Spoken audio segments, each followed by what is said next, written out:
Sa pagpapatuloy ng ating kwento makikita si Bayer na sinabi nito na ang kanilang proyekto na Honey Apartment Building ay nasa 70% na ang natatapos. Habang si Lloyd naman, gamit ang kanyang simulation skill ay sinusubukan nito ang mga posibleng kalamidad na kakaharapin ng kanyang apartment. Una ay sinubak nito ang landslide at nanatili naman na nakatayo ang mga buildings niya. Sunod ay ang typhoon, na matagumpay na nalagpasan din ng mga building nito. At ang kanyang huling sinubukan, ay ang pagpapakawalan ng isang meteor. Tuwang-tuwa sa kanyang kalokohan ang ating bida. Kung kaya ang tagapaghatid ng mensahe ay sinabing napakabaliw ni Lloyd. Habang si Javier naman ay nakatingin lang mula sa likod nito. Kaya napatanong si Lloyd kung bakit ganun makatingin si Javier sa kanya, iniisip ba nito na baliw siya, pero sinabi ni Javier na hindi nito iniisip na baliw si Lloyd. Pero yon ang nakikita ng ating bida sa mukha ni Javier. Pagkatapos ay sinabi ni Javier na dumating na sila Corgedes kasama ang 30 pa na dwarf na pinadala ng Reyna. Kaya napasabi si Lloyd na ito ay perfect timing. Sinasabi ni Lloyd na ang semento ang magdedetermine sa pagiging matibay ng kanyang apartment, kung kaya kailanganin nito ang isang concrete mixer truck na agad ipinakita sa pagsalubong nito kay Corgedes.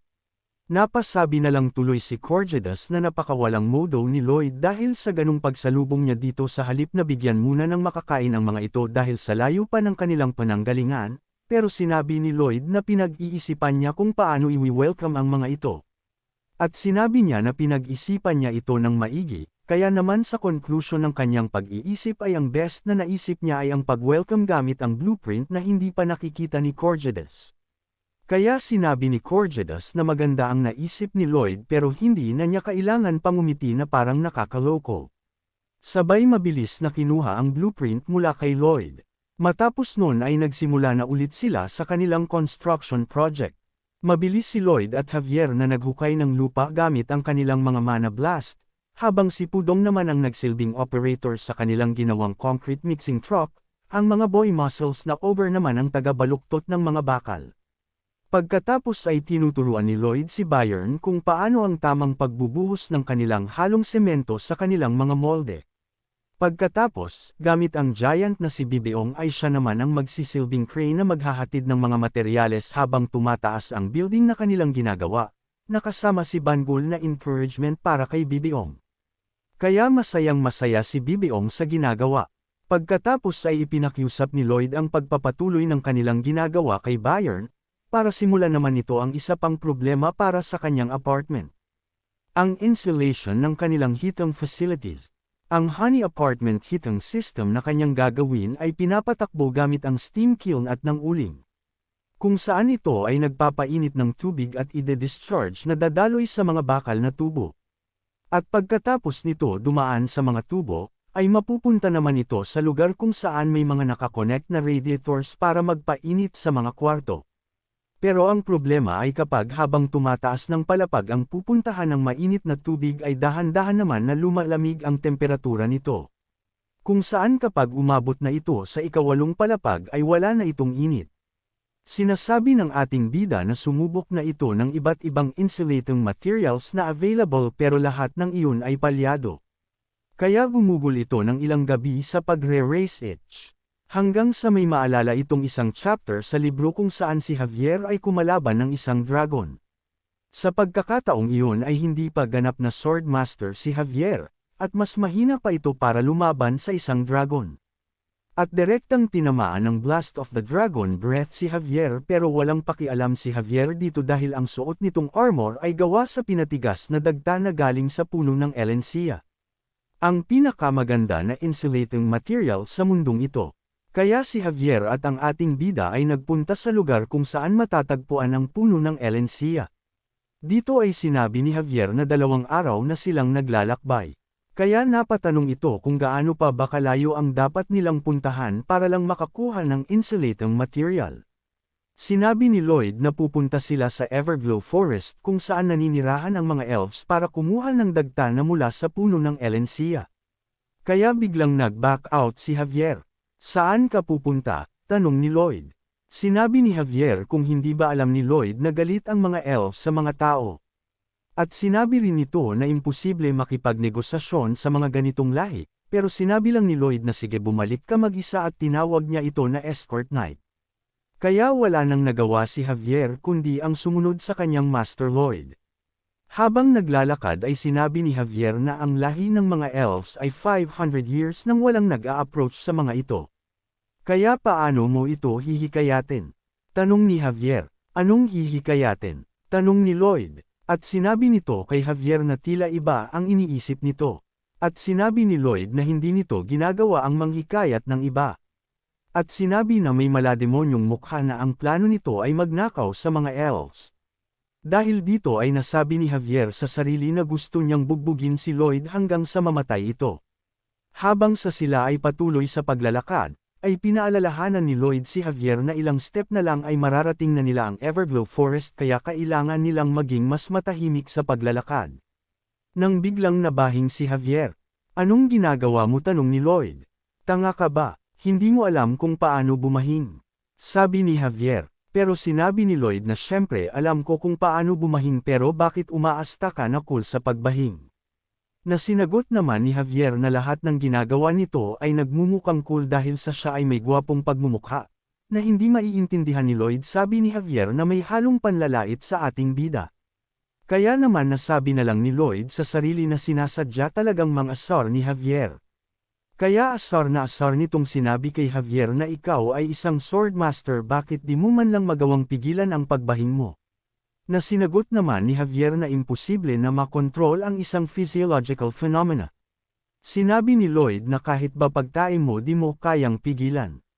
Bakit ko naman gagawin ang bagay na maaaring maging dahilan ng constipation? Sagot ni Javier, nakakaawang swordmaster, maging ang pagtae ay hindi kayang pigilan.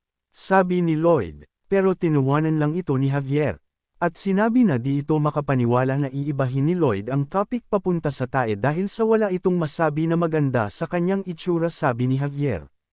Kaya gigil na pinagsasapak ni Lloyd si Javier na madali lang nitong pinagsasalag na mas lalo lang nagpasaya kay Javier. Matapos nun ay sinabi ni Lloyd na kailangan nilang makapunta sa gitna ng forest kung nasaan ang puno ng Elencia. Pero paglingon nito ay nakatambad na sa kanila ang maraming elves habang nakatutok ang mga pana ng mga ito sa kanila. Kaya laking gulat ng ating bida at nasabi kung paano nalaman ng mga ito na nandoon sila ng ganun kabilis.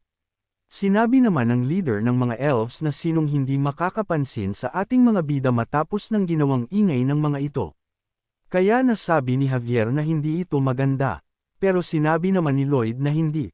Dahil ang nangyayari ngayon ay mas magpapabilis sa progreso nila.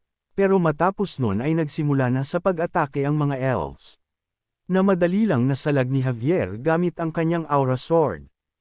Habang ang leader ay na-recognize naman nito ang pagiging swordmaster ni Javier. Mula dito ay sinabi ni Lloyd na maghiwalay sila at magkita sa puno ng Elencia pagkatapos ng 30 minutes. Dagdag pa nito na madali lang ito makikita ni Javier mula sa mataas na lugar.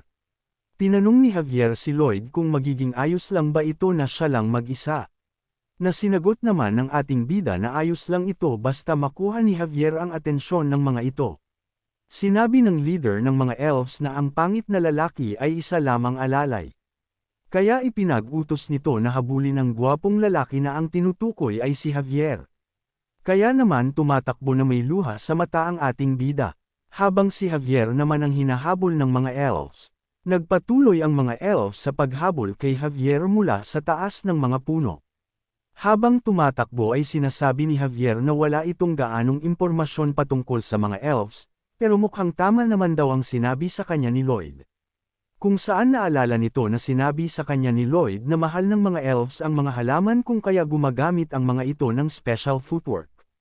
Sinabi rin ni Lloyd na hindi maganda kung aatakihin nila ang mga inosenteng elves kaya ang dapat lang nilang gawin ay tumakbo ng mabilis habang iniiwasan ang mga atake ng mga ito.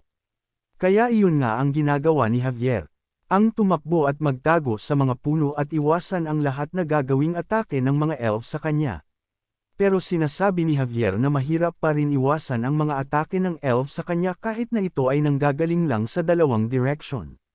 Hanggang sa mapansin ni Javier na tila sinasadya lang ng mga elves ang pattern ng pag-atake ng mga ito sa kanya. Samantala si Lloyd naman ay makikitang narating na ang puno ng Elencia.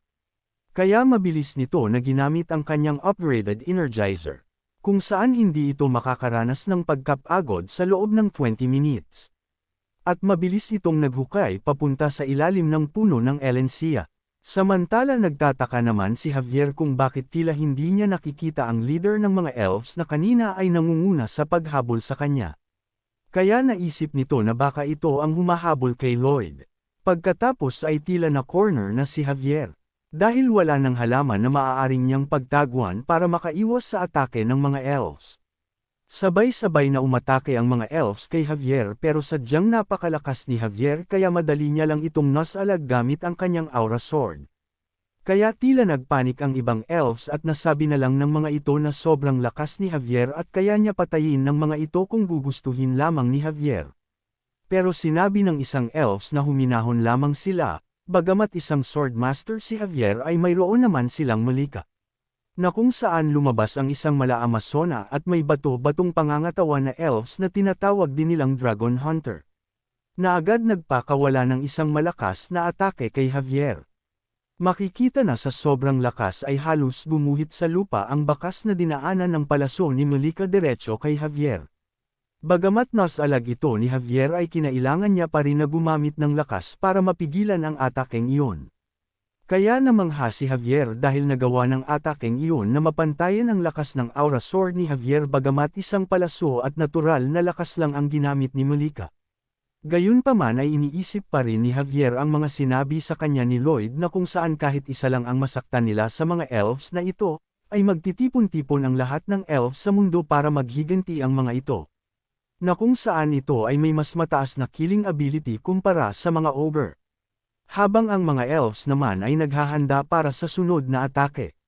Samantala si Javier ay iniisip na dapat ito na ang oras para magkita sila ni Lloyd, at isa pa naiisip rin nito na ang ibang elves ay maaaring hinabol si Lloyd. Kaya nagtatanong ito sa sarili kung ano ang kanyang dapat gawin para matulungan ang kanyang Master Lloyd na hindi sinasaktan ang mga elves.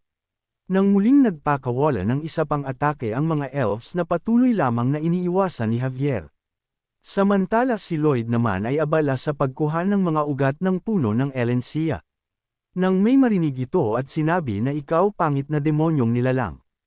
Paglingon ay nakita nito ang mga elves, na sinasabi na ang kapal ng mukha mo na putulin ang mga ugat ng mahalagang halaman na iyan. Pero sinabi ni Lloyd na pagpasensyahan na nila ito, dahil marami lang ang buhay na nakadepende sa kanya sa ngayon. Huwag kang kikilos kung ayaw mo mapuno ng butas yang katawan mo sabi ng mga elves. Pero sinabi ni Lloyd na sige, atakihin niyo ako. Pagkatapos ay kinuha ang nasa loob ng bag at sinabi, yun kung gusto niyong dahan-dahan ko sunugin ang halamang ito. Halaman na kinuha niya habang sila ay naglalakad. Kaya dahil doon ay tila na bahala ang mga elves. Matapos noon ay dahan-dahan na pina-atras ni Lloyd ang mga elves habang patuloy na ginagawang hostage ang isang halaman na hawak nito. Hanggang sa tuluyan na silang makalabas sa hukay na ginawa ng ating bida. Habang kagat-kagat ang halaman ay iniisip ni Lloyd na ngayon na siya ay nasa labas na ng kanyang hinukay ay madali na itong makikita ni Javier. At sinasabi na dapat ay nandito na si Javier sa paligid nila. Dahil kung may iba pang elves na makakakita sa kanya ay siguradong madededo na siya. Hanggang sa may isang elves na kumulo ang tiyan at sinabi na ito ay nakaramdam ng pagkahilo. Maging ang isang kasama nito ay ganun din. Samantala ang leader ay sinasabi na hindi dapat sila nagpapakita ng kahinaan sa pangit na taong pumapatay ng halaman nila. Hanggang sa maging siya mismo ay manghina dahil sa pagkulo ng tiyan nito. Nagtataka si Lloyd kung ano ang nangyayari. Matapos noon ay nagmasid si Lloyd sa paligid at napansin nito na walang kahit anong klaseng hayop ang nasa paligid. Kaya naisip nito na posible na gawa iyon ng nangyari na monster domino. Sinabi rin ni Lloyd sa isip nito na ang mga elves ay hindi hinahayaan na mapinsala ang mga halaman, at ang mga ito ay karne lang rin ang kinakain. Kaya naitanong ni Lloyd sa sarili kung gaano nakatagal tinitiis ang gutom ng mga elves. Habang si Javier naman ay tila pagod na sa pag-iwas sa mga atakeng ginagawa ng elves sa kanya. Pero nagtataka rin ito kung bakit tila ang bilis mapagod ng mga elves na ito. Kaya naman sinamantala ni Javier ang pagkakataon para umatake. Habang sinasabi nito na sana ay maging ligtas ang kanyang Master Lloyd. At dito na muna natin tatapusin ang ating kwento. Hanggang sa muli, salamat.